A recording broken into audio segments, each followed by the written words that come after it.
Hola chicos, ¿cómo les va? Hola, profe, buen Hola, día. profe, buen día. ¿Cómo van? Esperamos un minutito a que se están conectando los compañeros y arrancamos. Si tienen alguna duda que podamos ir contestando.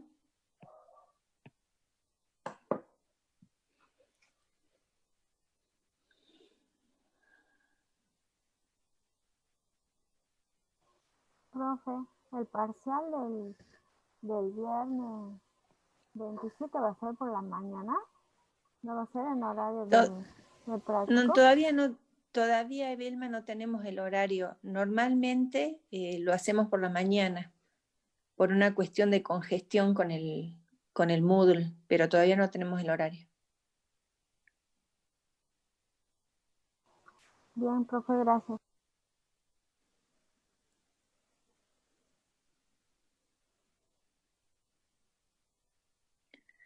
Aunque estoy viendo que es el día viernes. Bueno, no les voy a decir nada porque todavía no lo hemos conversado con la profesora. Pensé que caía sábado, pero es el viernes. Bueno, ya lo vamos a informar. Bueno, hay 58 participantes, esperamos un minuto más.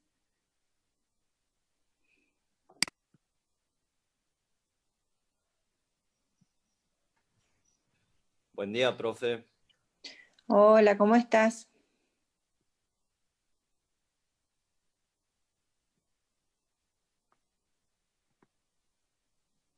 Hola, buenos días. Buen día.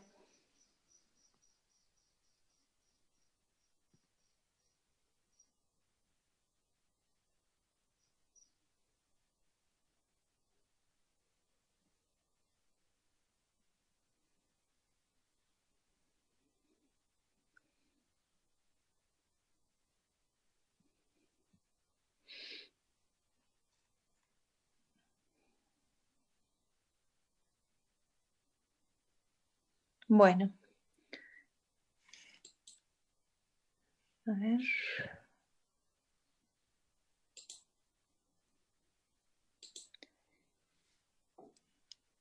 Vamos a empezar con la clase de hoy.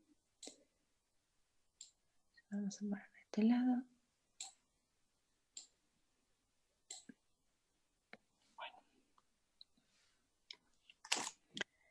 Bueno. La clase de hoy vamos a ver la determinación del sexo y la herencia ligada al sexo, ¿sí?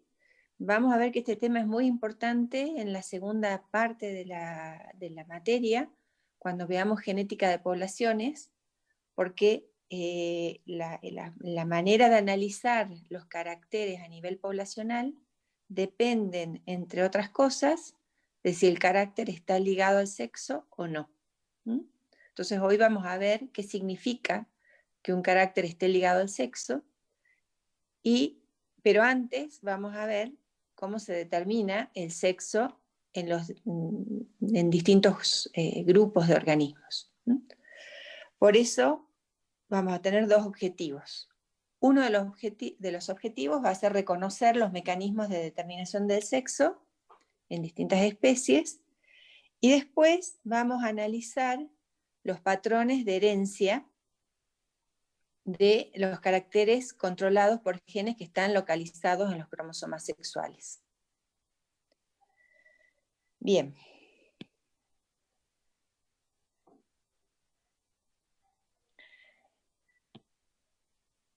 Ahí tienen ustedes, ¿se acuerdan que en el taller trabajaron con este trabajito de los camélidos sudamericanos? Sí, profe. Bueno, si ustedes se fijan acá, ustedes tienen aquí, esta sería, creo que es de llama, un macho, es el cariotipo, de una llama macho y este sería el cariotipo de una llama hembra. ¿Qué tipo de cromosomas reconocieron ustedes cuando hicieron el taller?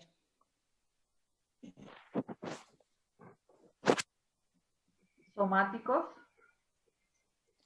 Sí, no se llamaban somáticos, sino Autosomas. Autosomas. Eso, ¿sí? Entonces, teníamos los autosomas. ¿Y qué otros? Ahí está, Matías dice, y los cromosomas, y Luciana también, los cromosomas sexuales.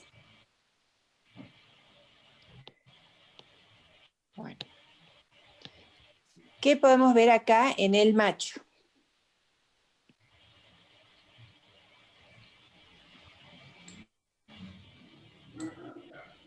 Los cromosomas sexuales son XY. Son no homólogos. Bien, los cromosomas sexuales son distintos, no homólogos. Ahí Lina en el chat dice XY. Y en las hembras, en cambio, tenemos que los cromosomas sexuales son los mismos, XX. Bien, bien, Lina. Bueno, y el resto, bueno, ahora se armó la pelea de perros, así que disculpen. Y el resto de cromosomas constituyen el conjunto que nosotros denominamos autosomas, ¿sí? Entonces acá podemos reconocer en este cariotipo de llamas los autosomas y los cromosomas sexuales. Y vemos que en el macho tenemos XY y que en la hembra tenemos XX. Bueno, vamos a ver ahora otro ejemplo. Este es otro ejemplo, que fíjense ahí, tiene el análisis citogenético de la pantera onca. En el caso de la pantera onca, acá en el pie de la figura, les dice que la figura A corresponde a una hembra y la figura B corresponde a un macho. Entonces, ¿qué podemos ver en la hembra? Que tiene, igual que en los camélidos, 2 cromosomas sexuales homólogos, es decir, tiene 2 cromosomas X. Esta es la hembra. Bien, Ana. En cambio, en el macho, al igual que en los camélidos, vemos que tenemos cromosomas distintos, X e Y. Bien, bien, Lili. Entonces, vamos a poder decir que la determinación del sexo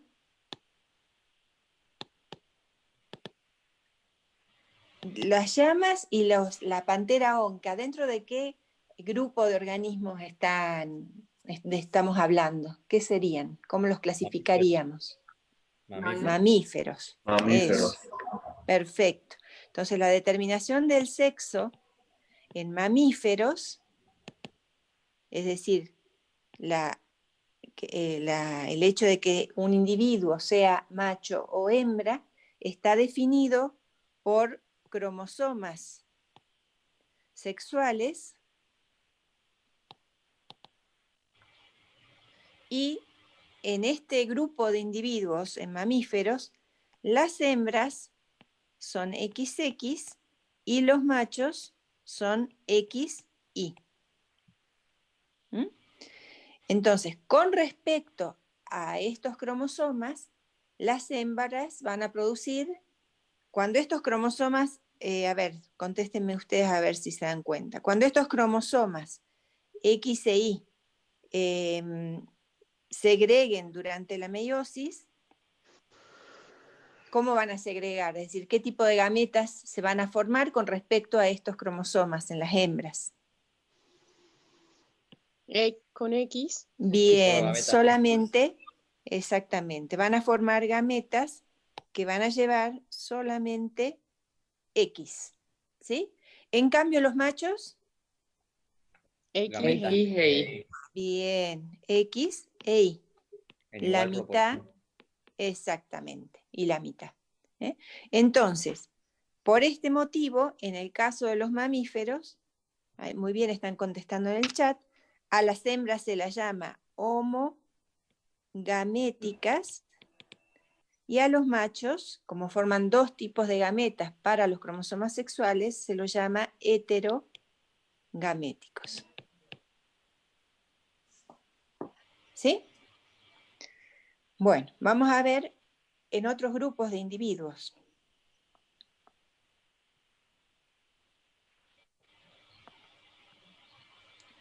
Veamos acá.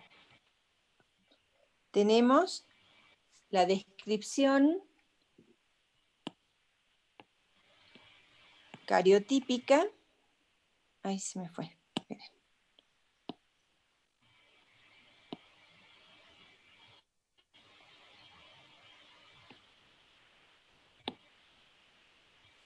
No sé por qué se me va cuando quiero escribir. Bueno. Ahí tienen, a ver, esperen, ¿no?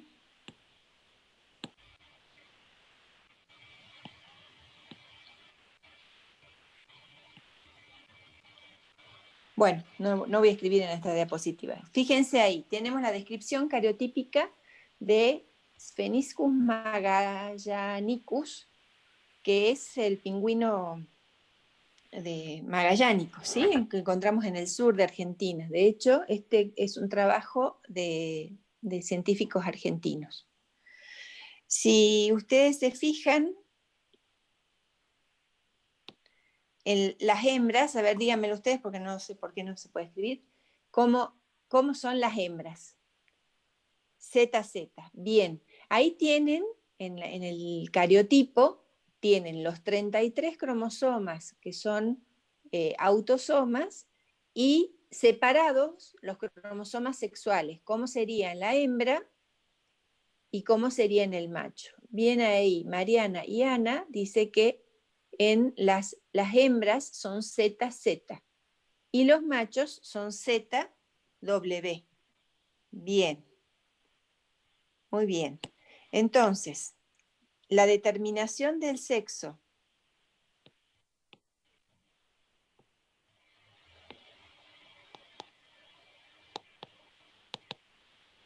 en las aves justamente también es debida a cromosomas sexuales, igual que en mamíferos, pero es al revés. Las hembras son heterogaméticas, ¿sí? Y a los cromosomas sexuales, por convención, se los llama Z y W. En lugar de XY, se los llama ZW. Y los machos son homogaméticos, es decir, tienen dos cromosomas sexuales que son homólogos. Entonces, cuando las hembras formen gametas, van a formar dos tipos de gametas, Z y W, en igual proporción, y los machos, como son homogaméticos, un solo tipo de gametos. Profe, disculpe, ¿ese ZW sería solamente para aves en este caso? Sí, es por convención. Si vos me decís, por eso se le dice sistema de determinación sexual ZW. Se estableció así, se establecieron esas letras. Lo importante es que ustedes se den cuenta que son diferentes, es decir, y si nosotros pensamos en genotipo, bueno, eso ya lo vamos a ver más adelante. Profe, entonces los pingüinos ZW son las hembras. Era al revés, claro, lo que estábamos diciendo. Al revés de mamífero. Claro, porque usted preguntó y dijeron ZZ para hembra y ZW para macho, y acá al revés, no hay nada, como dijo usted. Yo pregunté dónde, en el chat. Sí. Ah, no, entonces capaz que me confundí. No, sí, Lili dijo al revés, sí. Claro, todos hemos dicho al revés porque pensábamos que igual que los mamíferos, pero no. Claro, sí, yo ahora estoy viendo en el chat. No, en el caso de la determinación del sexo en aves es al revés. ZW es la hembra y ZZ es el macho. No es solamente que difieren la nomenclatura, sino que aquí el sexo homogamético, el sexo homogamético es el macho. Y el sexo heterogamético son las hembras. Profe, ¿y por qué cambia en aves? Bueno, eso ya es una cuestión, digamos, cuando empezaron a formarse los distintos grupos de organismos y se empieza a ramificar evolutivamente, digamos, se empezaron a diferenciar los diferentes grupos, bueno, surgió este nuevo mecanismo que debe haber sido más ventajoso en aquel momento. Ya después cuando veamos la segunda parte, nosotros no vamos a entrar en estas discusiones, digamos, evolutivas, pero todo en algún momento de la evolución fueron apareciendo distintas combinaciones, algunas más exitosas en algunos grupos de organismos que en otros, y bueno, en aves quedó determinado así, digamos. Profe, ¿Sí? ¿en aves es el único paso que se da así? En las aves, sí. ZW es característico de aves. Claro, y por ejemplo que sea la hembra heterogamética en aves en el único grupo que se da, ¿o hay otros más? Que yo sepa, ahora vamos a ver otros tipos de mecanismos, pero creo que sí, ahora vamos viendo, hay otros mecanismos diferentes en donde se diferencian no solo por cromosomas, sino por otros motivos, que los vamos a ir viendo ahora. Ah, bien, profe. Bueno. Entonces, ya sabemos cómo se determina el sexo en mamíferos, en aves, y ahora vamos a ver a ver si puedo escribir no sé por qué no puedo escribir. Bueno, ni puedo señalarles. Fíjense, este es el cariotipo a ver si con ahí ven ustedes la flechita del mouse. No se Ah. ve. Profe, ¿no lo tiene hecho zoom? O sea, ¿no hizo zoom en algún momento ahí? Por eso no puede ¿Zoom? escribir. Ah, puede ser eso. A ver. No, se me va lo mismo. A ver, voy a dejar de compartir y vuelvo a compartir. Bueno.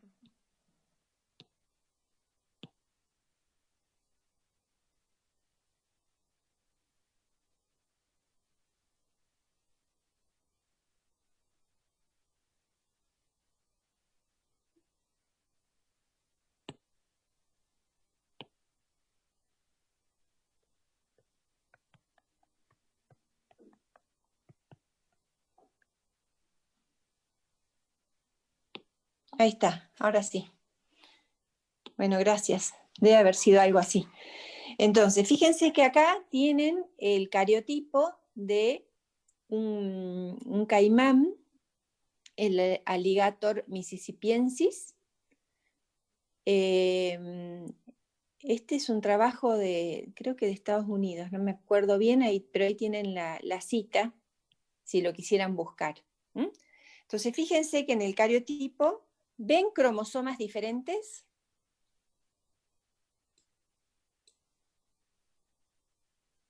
¿Podrían ustedes distinguir como distinguieron en mamíferos y en aves? Bueno, Lili dice que no. Ana también dice que no. Pero podría ser como en el caso de mamíferos, podría ser una hembra en donde estos dos cromosomas fueran los sexuales y son iguales. ¿Es verdad?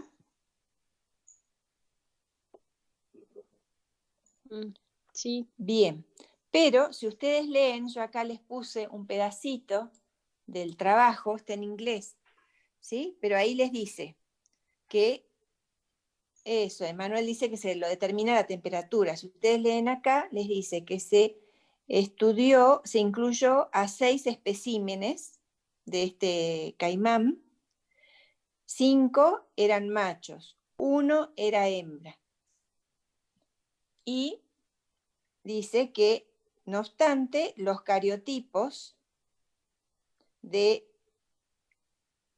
un gran número de estos embriones de esta especie, incubados a 30 grados, producía hembras, y a 33 grados producía machos, ¿sí?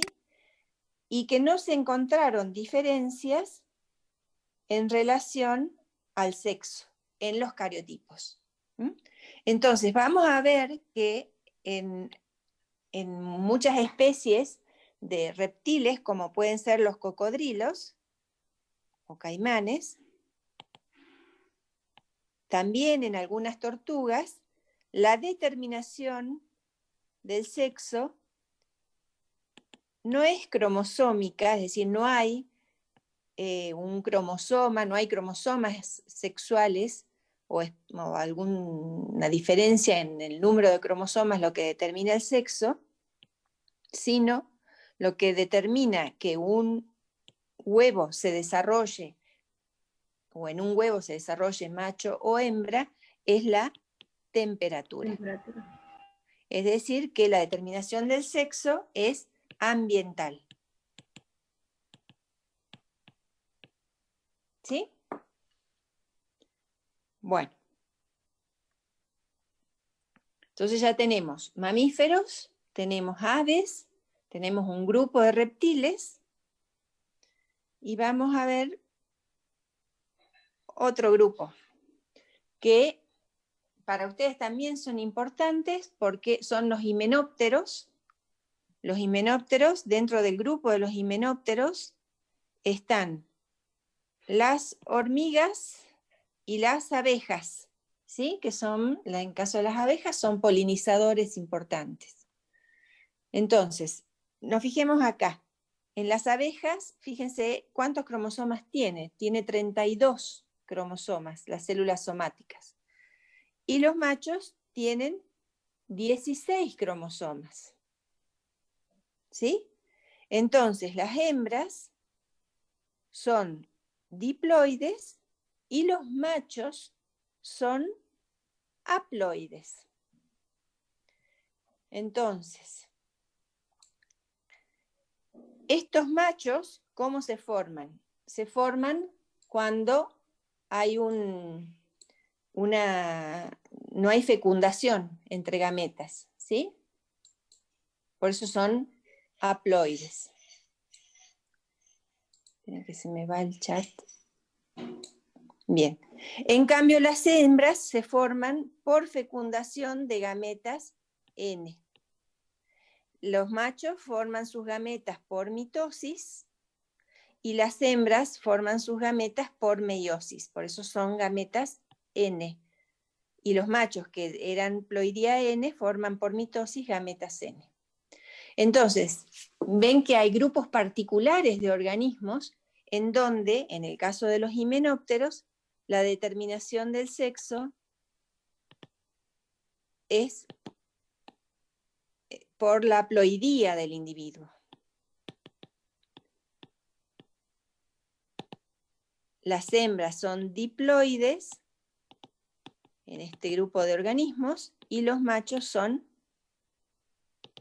haploides. ¿Sí? O sea, todos estos ejemplos son para mostrarles que hay múltiples mecanismos de determinación del sexo en distintas especies y en algunos casos en órdenes, ¿sí? En taxonómicos, como grupo los mamíferos, las aves, han mantenido o han conservado sus mecanismos de determinación del sexo. Bueno, vamos a ver. Entonces, ¿Sí? cuando hay partenogénesis ahí en las abejas, no hay fecundación en el caso de los machos. Claro. Por eso los machos, vieron que se los conoce como en las colmenas, son los zánganos. Sí. Se les llama así. Ellos no son fértiles. ¿Sí? En realidad, no, estoy diciendo un barbarazo. Son fértiles porque producen gametas. No son diploides, quise decir. Son fértiles porque producen gametas. ¿Sí? Pero esas gametas las producen a través de un mecanismo que es la mitosis. No pueden realizar meiosis porque si realizaran meiosis no tienen cromosomas homólogos. Fíjense, ay, me volvió a pasar lo mismo. Fíjense que al no tener cromosomas homólogos, la única manera de que estas abejas realizaran o obtuvieran gametas es a través de la mitosis. No hay otra forma. ¿Sí? Bien, profe. Bueno, entonces. Profe, ¿esto pasa con todas las especies de abejas? Sí, en abejas es así. No sé si absolutamente en todas las especies. Las especies que yo he leído, esta Apis mellifera, que es esta que están viendo acá, es la abeja, digamos, la que más conocemos, tiene este tipo de determinación del sexo. No te podría asegurar que absolutamente todas las especies, pero las que yo he leído tienen este tipo de determinación del sexo. Bueno, y vamos a ver que no solo, entonces ya hemos visto el mecanismo de determinación sexual XX, XY en los mamíferos. Hemos visto el mecanismo de determinación sexual ZZ, ZW en aves. Después vimos un mecanismo de determinación sexual a través de la temperatura, ¿sí? Es decir, condiciones ambientales son las que influyen en la determinación del sexo. Después vimos en algunos insectos, por ejemplo, la determinación sexual es a través de la haploidía, es decir que si hay dos juegos cromosómicos es un sexo, si es diploide es hembra, si es haploide, un solo juego de cromosomas, es macho. Pero hay otros insectos en donde a lo largo de la evolución se alcanzó un mecanismo diferente de determinación del sexo. Y es el caso de los ortópteros. Los ortópteros, en ese grupo están las langostas, ¿sí? Que hoy son bien conocidas por las mangas de langostas que hay que arrasan con los cultivos, ¿sí? En este caso, fíjense, que los machos tienen un solo cromosoma sexual, un solo X, y las hembras tienen dos cromosomas sexuales, ¿sí? Entonces, a ese mecanismo de determinación del sexo se lo llama XXX0. Entonces acá vamos a agregar otro mecanismo que hemos visto, XXX0. Entonces el X0 dijimos que son los machos, el XX son las hembras. Y este es un cariotipo. Este cariotipo entonces sería una hembra y este es un cariotipo de una langosta macho. Entonces la idea era que vieran que existen distintos mecanismos de determinación del sexo. Y entonces cuando yo voy a hacer un estudio de una población, es decir, de un grupo de individuos de la misma especie en un lugar determinado, yo voy a tener que primero averiguar qué tipo de determinación del sexo tiene, porque ya vamos a ver que el análisis genético de caracteres que están localizados en los cromosomas sexuales es diferente.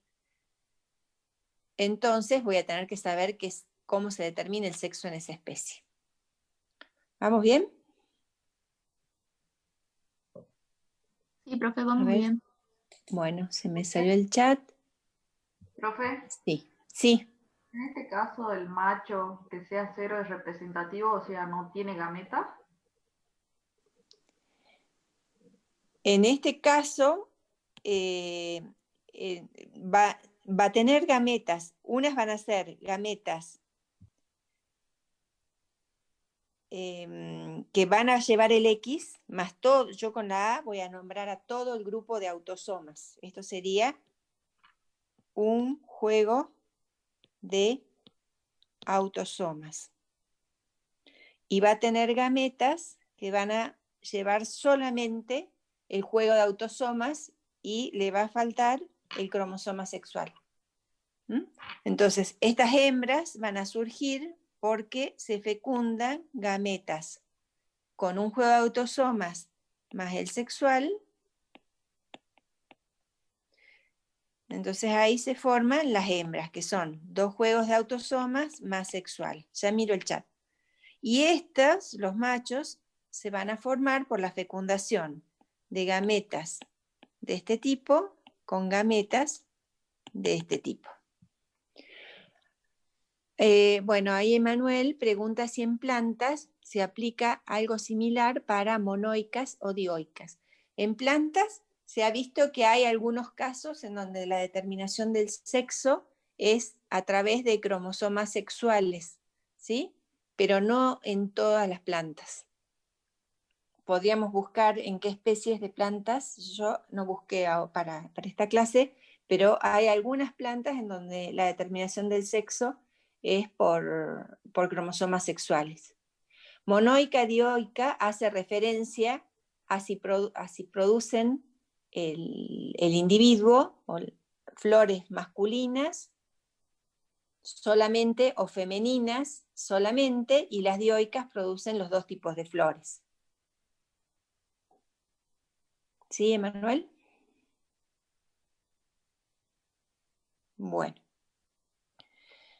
Bueno, entonces vamos avanzando.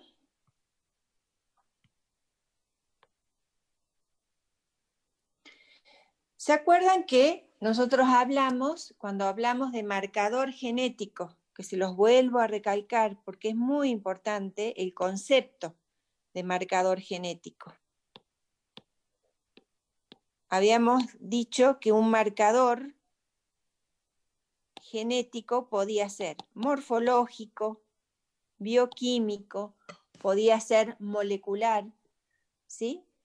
Es decir, podía ser o un carácter morfológico, siempre y cuando ese carácter tenga variabilidad en una población, que esa variabilidad sea, digamos, detectable y comprobable en un experimento, y que tenga un fundamento genético con un modo de herencia mendeliano. ¿Se acuerdan que habíamos dicho que no todos los caracteres morfológicos eran marcadores genéticos? Y que eso lo vamos a ver cuando veamos genética cuantitativa. Y habíamos resaltado la importancia de un tipo especial de marcadores genéticos, que eran los marcadores moleculares, en donde yo podía ver o un gen o una partecita de un gen, ¿sí? Un pedacito de ADN, pero que ese pedacito de ADN cumple con las características que hemos dado para marcador genético, es decir, que tiene que segregar de acuerdo a las leyes de Mendel. Entonces, ¿por qué volvemos a marcador genético? Bueno, yo les quería resaltarles esto porque ustedes cuando van al campo, no sé, ¿alguno ya está trabajando con animales, por ejemplo, en el campo?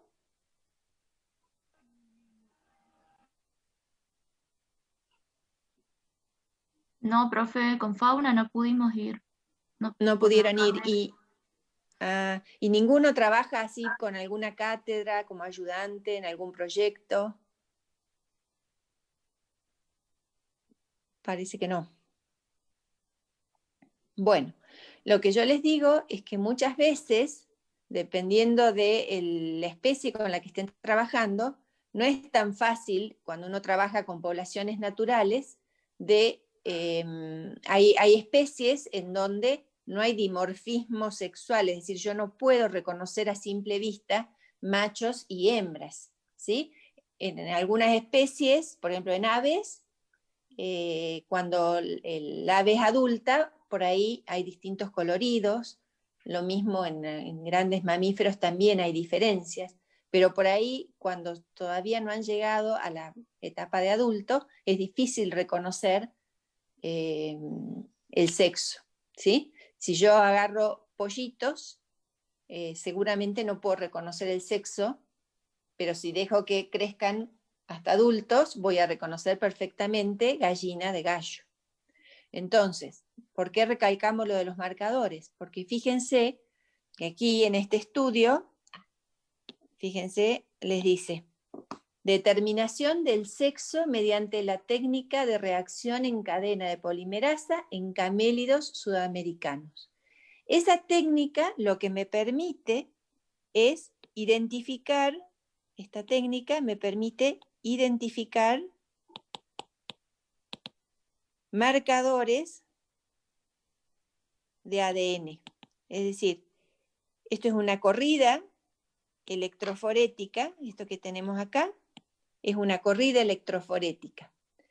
Y lo que está corriendo en el gel no es una enzima, sino son trocitos de ADN. Estos son marcadores, es decir, trocitos de ADN, que de acuerdo a su peso molecular, fíjense que acá lo que tienen es un marcador de peso molecular. Entonces yo lo que puedo ver es que ese trocito de ADN tiene un poquito más de 100 pares de bases, ¿sí? Las bases nitrogenadas. Entonces yo puedo saber el tamaño de ese marcador. Este marcador es un poquito más pesado, fíjense, serán 270 pares de bases. Bueno, entonces, ¿yo qué veo? Que yo, indirectamente, es decir, yo podría, a través de... a ver, fíjense que acá, yo les puse un pedacito del resumen, les dice que se reporta el desarrollo y optimización de técnicas moleculares para determinar el sexo de camélidos sudamericanos. ¿Sí? La técnica de ADN obtenido de 28 muestras de sangre de alpacas, llamas y vicuñas, 20 muestras de heces, ¿sí?, de vicuñas y guanacos, y 22 embriones de estas especies. Es decir, yo no necesariamente tengo que incluso tener el animal cerca, y ustedes que van a trabajar en fauna van a saber que en algunas especies, bueno, a lo mejor pueden encontrar un pelo, por ejemplo. De un pelo pueden sacar el ADN, pueden encontrar heces, pueden capturar, sacar sangre y volver a liberar. Y a partir de esas muestras de sangre, de heces, de pelos, pueden extraer, o sea, obtener el ADN y hacer estas corridas electroforéticas. Y esto que estamos viendo acá serían marcadores genéticos de ADN que permiten identificar el sexo. ¿Sí? ¿Cómo se extrae ADN de la muestra del pelo? Bueno, incluso hoy hay kits que te venden. Normalmente yo nunca extraje de pelos, yo he trabajado con vegetales y con sangre, ¿sí? Pero hay kits, seguramente vieron que el pelo tiene una parte que es como un bulbo, ¿sí? Normalmente se utiliza esa parte, se lo procesa con una serie de buffers, ¿sí? Y ustedes me van a decir, uy, pero es ínfima la cantidad de ADN que yo puedo extraer de un pelo. Ustedes habrán visto, esto se utiliza mucho en forense, que a partir de una mínima cantidad de ADN, por una técnica que es esta que tienen acá, que es la cadena de polimerasa, de reacción en cadena de polimerasa, que la deben haber sentido nombrar ahora cuando con lo del coronavirus. Vieron que les dicen, ustedes si hicieron la PCR para ver si han sido infectados por el coronavirus. Yo ¿Han no, oído profe, hablar de pero la... sí la escuché. Ah, bueno, la PCR es esto que estamos viendo acá, una reacción en cadena de la polimerasa. Acuérdense que la polimerasa es una de las enzimas principales en la replicación del ADN. Entonces, una vez que se obtuvo el pelo, se extrae el ADN con una serie de procedimientos que utilizan distintos buffers, centrifugaciones y una serie de técnicas, se obtiene muy poquita cantidad de ADN. Entonces, a través de esta técnica, que es como si yo sintetizara in vitro ADN, de muy poquito ADN se obtiene una gran cantidad de ADN. Y entonces después ese ADN se lo hace correr en un gel. Cada una de estas calles, de estas filas, corresponde a un individuo. ¿Sí? Y entonces fíjense que en A son alpacas, bueno, justo falta ese pedacito de la figura. G son guanacos, vicuñas y llamas. ¿Sí? ¿Qué tienen en común los machos? ¿Qué ven ahí en la fotografía? ¿Cómo distinguirían machos y hembras si yo no les pusiera esto? ¿Qué me podrían decir ahí? Solamente los cigotos. Bueno, en realidad, yo no lo sé si estos son marcadores que identifican el sexo. No necesariamente esto son dos alelos de un gen. Lo que puedo decir es que hay individuos, fíjense, en donde hay una banda que no está presente en los otros individuos. No está presente ahí, ni ahí, ni ahí, ni ahí. Si yo destapo lo que había tachado, ¿qué veo? Que cuando están presentes dos bandas, el sexo es macho. Veo las dos bandas acá, es macho. Las dos bandas ahí, es macho. Acá, es macho. Y cuando tengo una sola banda, puedo identificar una hembra. Quizás este trocito de ADN que está presente en los machos, ¿se acuerdan? Estos son camélidos. Los camélidos, las hembras eran XX y los machos eran XY. Entonces, seguramente, este marcador genético que aparece en los machos es un trocito de ADN del cromosoma Y. Por eso yo no lo veo en las hembras, porque no hay cromosoma Y en las hembras. ¿Sí?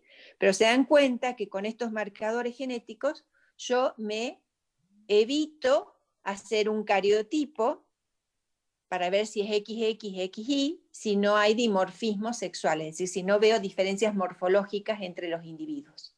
¿Sí? Y me evito incluso, supongamos que yo me fuera a la puna, y los camélidos andan en manadas, ¿sí? Entonces por ahí los encuentro, por ahí no los encuentro, pero a lo mejor encuentro el lugar en donde estuvieron y podría recolectar pelos, recolectar heces y ver cómo está conformada esa población en cuanto a proporción de machos y hembras. ¿Está claro? Sí, profe. Bueno. Profe, ¿y existe alguna preferencia sobre el material genético que recolecto? O sea, ¿una muestra de sangre es mejor que una muestra de heces, por ejemplo, o es igual? Siempre hay algo que es mejor que lo que uno puede hacer. Pero lo real es que cuando uno va al campo, tiene ciertas limitaciones. Ya sea por la especie, ya sea por las posibilidades económicas que uno tiene. Incluso yo les decía, cuando veíamos marcadores genéticos morfológicos, a veces no tengo el presupuesto para hacer marcadores genéticos moleculares que son los mejores, ¿sí? Bueno, ahí dice Lili que depende mucho del presupuesto, eso es lo que estamos hablando, claro. Entonces, por ejemplo, a lo mejor, yo no trabajé con esta especie, pero a lo mejor la técnica de extracción de sangre es más laboriosa porque tengo que,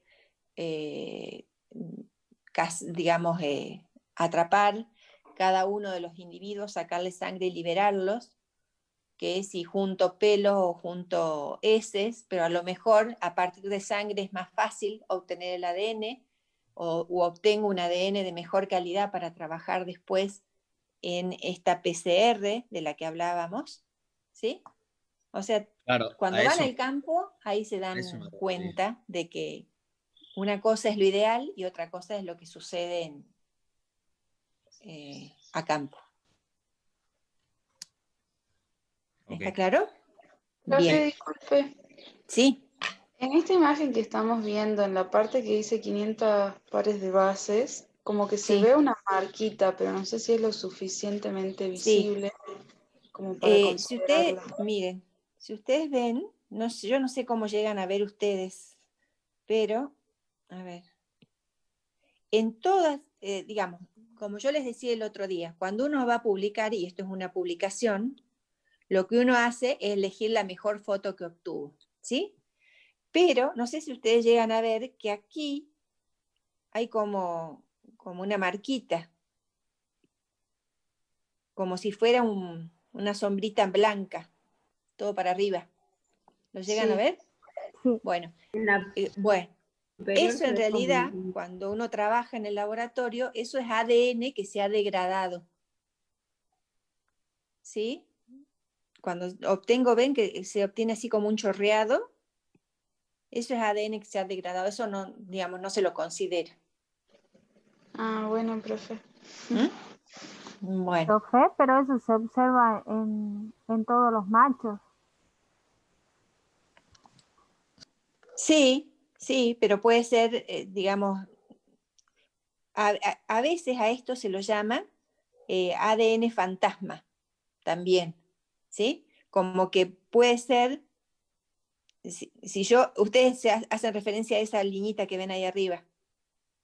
Sí, a esa, profe. Claro.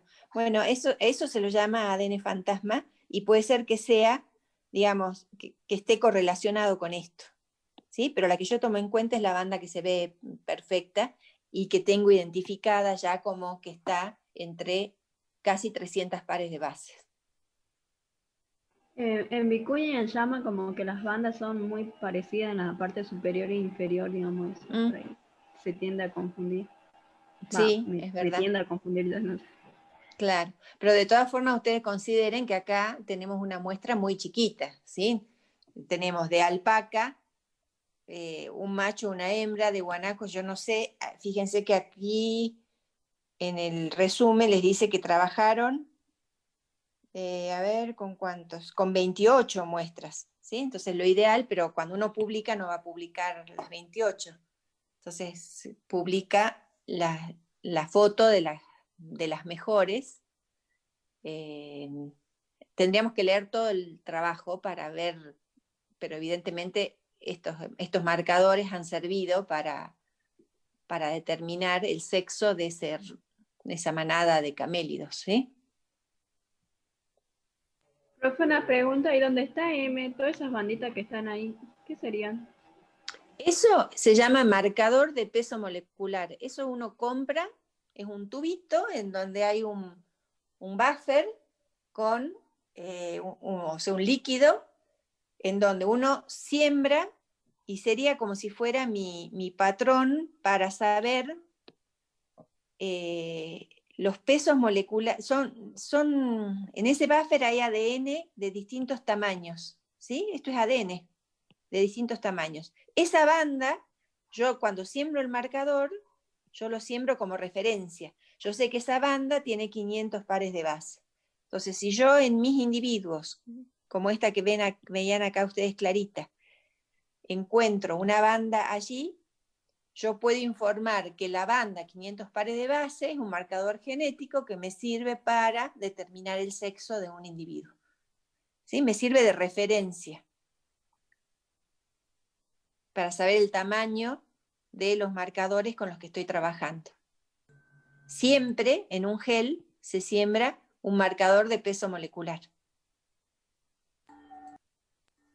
Sería interesante cuando, bueno, todo esto pase y podamos volver a la presencialidad. Es como el blanco, ¿no? Los que se interesen o quieran pueden acercarse a la cátedra. Nosotros trabajamos con esto, para así lo ven en vivo si quieren, ven geles, ven el marcador de peso, para que los que tengan interés, bueno, cuando todo esto pase, bueno, los invitamos a, si quieren participar, nos avisan. Yendo, dice Nicolás. Hola, Romina. Hola, buen día. Bien ahí. Sí. ¿Y la B qué es lo que es? B creo que es vicuña. No, la B. Esta B que es. Yo creo que es el blanco, es como un testigo, ¿ves? Que Acá. Claro, es un... Sí, es un testigo, porque debes, digamos, el blanco, cuando vos haces una PCR, que todo esto lo deben haber escuchado en algún momento con, como les digo, con esto del coronavirus. Cuando uno hace una PCR, un testigo es una muestra a la que no le agregás la enzima que sirve para replicar el ADN.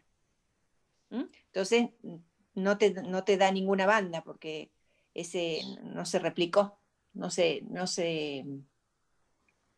replicó el ADN que vos muestreaste. Acá Augusto pregunta cuánto sale hacer una corrida. Hay que tener un importante presupuesto para hacer esto. Y Emanuel Fuentes pregunta si la PCR también refleja anomalías como X y Y. Bueno, ya eso lo vamos a ver en mutaciones, ¿sí? Seguramente si yo tengo dos cromosomas Y y ese marcador está localizado en el cromosoma Y, lo pongamos así como para... Seguramente voy a tener una banda del Y mucho más intensa. Entonces se me ocurre que sí podría detectar porque voy a tener mayor cantidad de ADN con respecto a un XY. Y ahí Agustina, yo visité con mis compañeros de biotecnología el año pasado el laboratorio D y ahí nos mostró las corridas la profe. Ah, qué bueno. Bueno, ojalá que cuando volvamos podamos, los que quieran, como dice la profesora Romina, puedan acercarse y les podremos mostrar. Claro, y después, por ejemplo, me acuerdo que a 2 años habíamos pedido un presupuesto para kit de extracción de ADN, nada más, era para 20 plantas, recuerdo. Y salía como 20.000 pesos hace 2 años. Y todo está en dólares, así que imagínense lo que debe salir hoy en día esto. Sí, la verdad que sí. Pero bueno, Profe, ¿y a todo ese insumo de dónde lo compro, lo consigue? ¿Cómo? A todos los materiales para trabajar los marcadores y esas cosas. No escuché la pregunta. Ahora le escribo.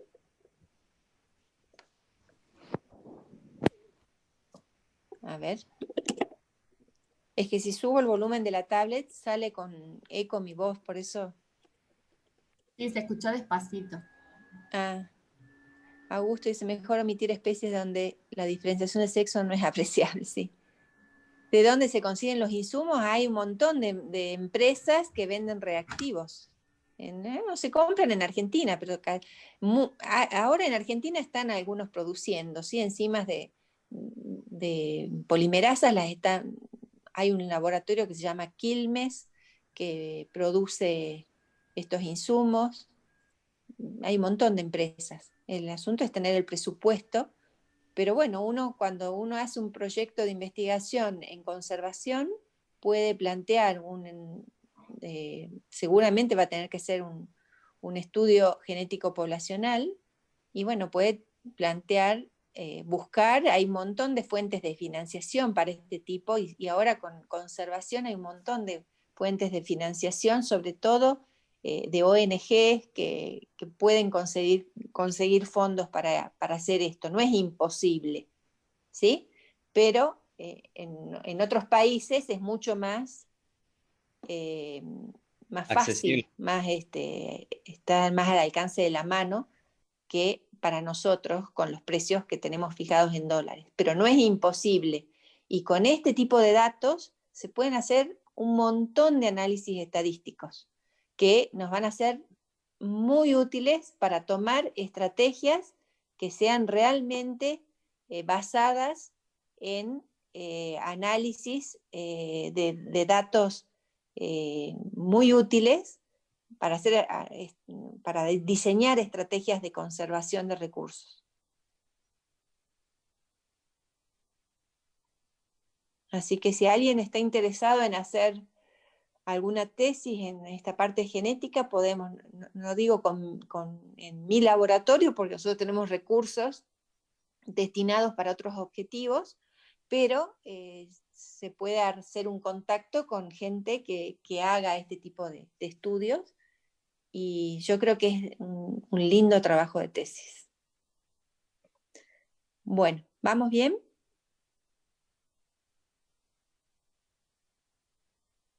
Sí, perfecto, profe. Bueno. Entonces, dijimos que estos marcadores genéticos, entonces eran muy útiles cuando, sobre todo, trabajo con alguna especie que no tenía dimorfismo sexual o que no puedo, digamos, ver los individuos, ¿sí? O porque me resulta más sencillo en una población grande identificar sexos de esta manera. Vamos a ver otro ejemplo. Miren, aquí en aves, este es un trabajo del 2009, pero bueno, yo se los busqué, se los puse lo mismo porque me parecía interesante que vean que en aves también se puede hacer la determinación del sexo mediante herramientas moleculares, ¿sí? Ahí fíjense que les dice el resumen, les dice que la falta de ausencia de dimorfismo sexual en estadios juveniles y durante la edad adulta de gran cantidad de especies de aves dificulta o imposibilita la determinación del sexo basado en el fenotipo, ¿sí? Esto que yo tengo acá es genotipo, es directamente ADN lo que estoy viendo. Entonces yo les decía, si yo voy a una granja y me llevan a la sección de los pollitos, no voy a saber cuántos machos y cuántas hembras tengo. Lo mismo puede pasar a nivel de una población natural. Incluso hay aves, como les dice acá, que ni siquiera en estado adulto tienen dimorfismo. Entonces, el empleo de marcadores moleculares para determinar el sexo de las aves es una herramienta útil, debido a la exactitud. Es decir, si yo veo un patrón de bandas, yo tengo un 99,9% de acierto en mi diagnóstico si es hembra o es macho cuando trabajo con un marcador genético, ¿sí? No hay forma de errarle, salvo que se me hayan mezclado los tubos de muestra y al rotular, ¿sí? Ese es un error del investigador. Bueno, dice, a su vez constituye un método que minimiza el estrés durante la toma de muestras. Entonces, supongamos que ustedes, recién decíamos, podíamos extraer muestras de heces, en el caso de las aves, de plumas. Muchas veces encontramos plumas esparcidas que podríamos utilizarlas para tomar muestras de ADN, ¿sí? Entonces, comparado con otras técnicas invasivas que pudieran afectar la salud o la estabilidad biológica del animal. Entonces, para ustedes, como futuros ingenieros en recursos, estas técnicas moleculares son muy útiles, porque no solamente obtienen muchos datos de una sola muestra, sino que pueden obtener datos de un individuo en forma indirecta. Por ejemplo, estudiando los pelos, estudiando las heces, etc. Entonces, fíjense acá que aquí es al revés que lo que teníamos recién. ¿Se acuerdan que en aves la determinación del sexo era, las hembras eran ZW, los machos eran ZZ? ZZ. Bien, entonces fíjense que acá este marcador que tengo yo ahí es un marcador que solo lo encuentro, está presente en las hembras. Fíjense, ahí, ahí y acá. Acá otra vez tengo el marcador de peso molecular. Entonces seguramente ese trocito de ADN está localizado en el cromosoma que le denominamos W. Por eso solo lo puedo detectar en hembras y no lo detecto en machos. ¿Quedó claro?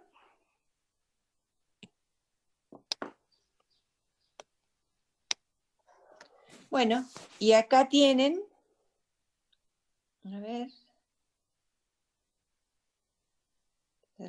y acá tienen lo mismo, ello es para que vean que en distintas especies se puede hacer lo mismo. ¿Ven? Acá tienen la identificación de sexos en un pez que no sé, Nivea albiflora, yo no sé de peces, no sé el nombre común de esta especie, y no recuerdo de dónde se realizó este estudio. Este no es de Argentina. Pero fíjense que acá pasa lo mismo. Acá hay, por ejemplo, en las hembras no tengo banda directamente. Y en los machos aparecen bandas. ¿Sí? Entonces, cuando no hay bandas para este marcador, es hembra, cuando hay bandas, es machos. Y este es otro marcador distinto en esta misma especie, en donde las hembras tienen una sola banda y los machos tienen dos bandas. ¿Sí? Entonces, la idea es que les quede claro a ustedes de que acá la determinación del sexo es con cromosomas sexuales, ¿sí? Pero yo no estoy viendo el cromosoma, que sería un marcador citogenético. Ni estoy viendo, bueno, en este caso parece que las hembras tienen distinto tamaño y dimorfismo morfológico, ¿sí? Hay distintas formas morfológicas. Pero si yo no pudiera ver eso, con un marcador genético molecular, yo puedo también reconocer el sexo. Y eso está asociado a que ese pedacito de ADN está en el cromosoma sexual que es diferente. Bueno, ¿alguna pregunta?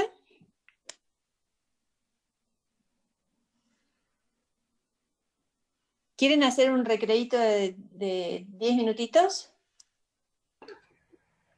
¿O prefieren seguir? Bueno, vayan a hacerse un café. Una pregunta Sí. arriba, ¿por qué en macho se ve una sola banda y abajo en el otro marcador? Porque son marcadores distintos. Distintos. Si vos entras, digamos, yo seguramente, si el cromosoma Y es este, ¿sí? Yo puedo tener un trocito de ADN, que podría ser este, y otro marcador diferente, que podría ser este. Ajá, bien. Este de acá abajo. ¿Sí?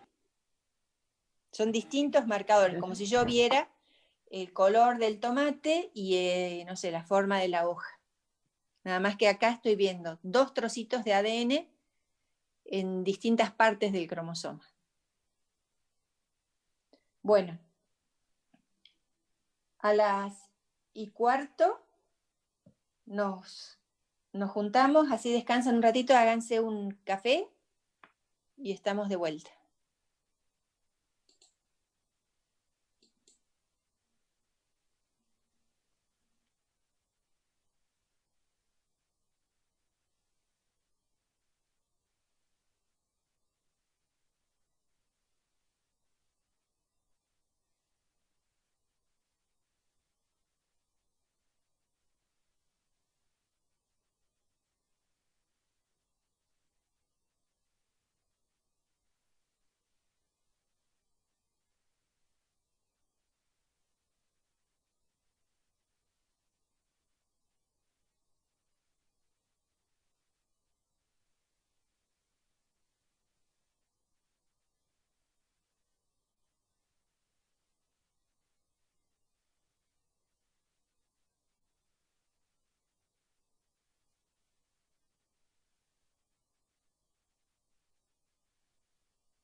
Bueno, ¿se hicieron el café?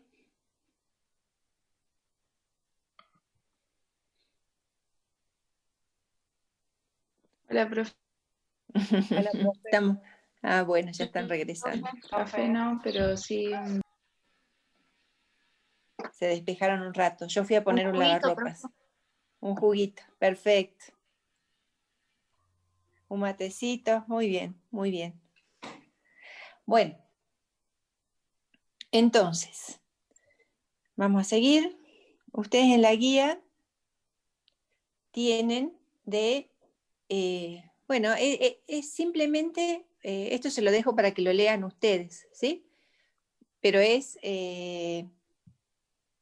me pareció que les podía interesar cómo se sexan también félidos, ¿sí? Y si ustedes se fijan acá, tenemos la pantera onca, por ejemplo, que era nuestro animal emblema, ¿sí? Tenemos el puma con color, el gato onza, de Misiones, ¿sí? Y cómo sexan estos félidos en esta selva de Paraná mediante técnicas indirectas. Y las técnicas indirectas es a través de pelos, a través de heces, porque como decíamos recién, no siempre tenemos la posibilidad de capturarlo físicamente al individuo.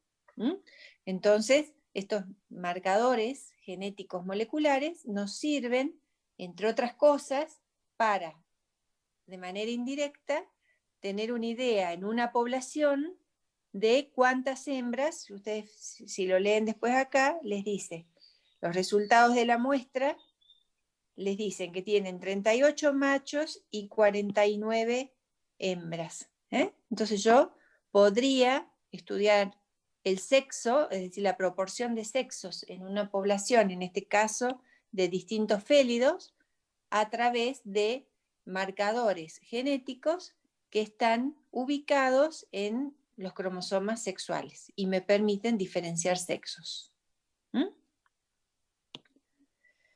Bueno.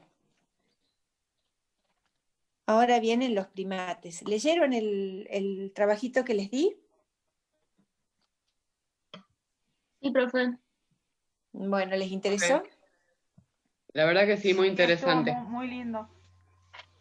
Bueno, a ver, ¿quién nos puede contar algo de lo que se acuerde, de lo que leyó?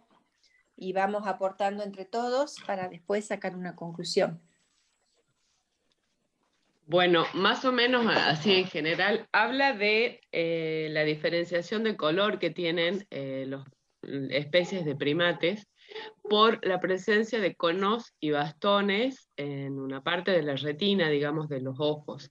Entonces, bueno, hay algunos que pueden diferenciar 3 colores, otros que pueden diferenciar 2 colores.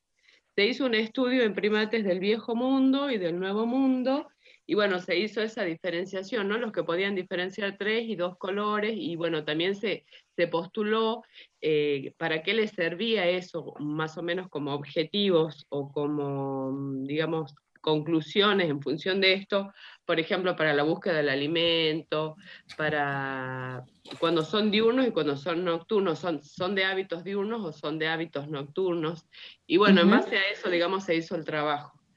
Bien, bien. Entonces, lo que estudiaron ellos es la visión de colores, ¿sí? Y vieron que había diferencias entre los monos del Viejo Mundo y los del Nuevo Mundo. ¿Se acuerdan de lo que leyeron? ¿Cuáles son los monos del Viejo Mundo y del Nuevo Mundo? Creo que en el Viejo Mundo, bueno, estaban los gorilas, los chimpancés, mandril, si no me acuerdo, si mal no recuerdo. Sí, bien. Ahí está Mariana también. Por ejemplo, en América, lo curioso es que de todos los monos de América, el mono aullador tiene esa visión en 3 colores, a diferencia de otros que no la tienen. Ajá. Pero, sí, eso es bien curioso. Entonces, lo que acabamos de decir, vamos a ir haciendo un esquema de lo que vamos aportando cada uno. Entonces, Fabiana los aulladores son un caso especial, sí.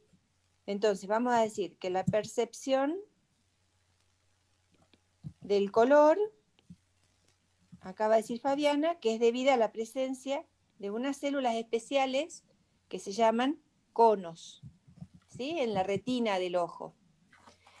Y esos conos producen un fotopigmento. ¿Alguno se acuerda cómo se llamaban esos fotopigmentos? Opsinas, bien, bien ahí. ¿Cuál es tu nombre de Velarde? G7. A ver. Camila, bien Camila. Bien Alejandra, eso ahora lo vamos a incluir en el gráfico, ¿sí? Entonces, producen estas células unos fotopigmentos que, como dijo Camila, se llaman opsinas. ¿Sí? Y dijimos que había diferencias en cómo veían los colores. Esas células necesitan mucha luz. Y las rodopsinas son otros pigmentos que producen otro tipo de células, bien, que son los bastones, que esos son para luz nocturna. ¿Mm? Entonces, eso. Bien. Sí. Entonces, recién hicimos las diferencias entre los primates del viejo mundo, vamos a ponerlo así, que ¿cómo se llama? En taxonomía se llaman catarrinos, ¿sí? Que son los monos o los primates del viejo mundo. Y ahí recién decían, ahí Lili decían que eran dos tipos de células que están en el ojo, los conos y bastones. Bien, los conos son para visión diurna, con luz, y los bastones para visión en oscuridad, ¿sí? Ahí Alejandra en el chat pone que los primates del Nuevo Mundo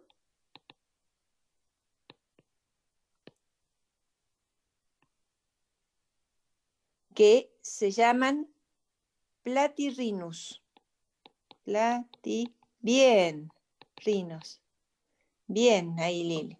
Esos primates del Nuevo Mundo, dice Alejandra, que son la mayoría, los del Viejo Mundo son en la mayoría tricromatas, ¿sí? En realidad. A ver, acá dijimos, vamos agregando todo lo que dijeron en el chat. Acá dijimos, a ver, déjenme que vaya viendo, en el chat pusieron que en el Viejo Mundo tenemos gorilas, tenemos mandriles y tenemos el chimpancés, que es muy parecido a nosotros, y tenemos los macacos. ¿Sí? Y aquí, los primates del Nuevo Mundo, a ver si alguno dijo, ¿quiénes son los primates del Nuevo Mundo? El aullador, dijeron. A ver, voy a bajar en el chat porque están escribiendo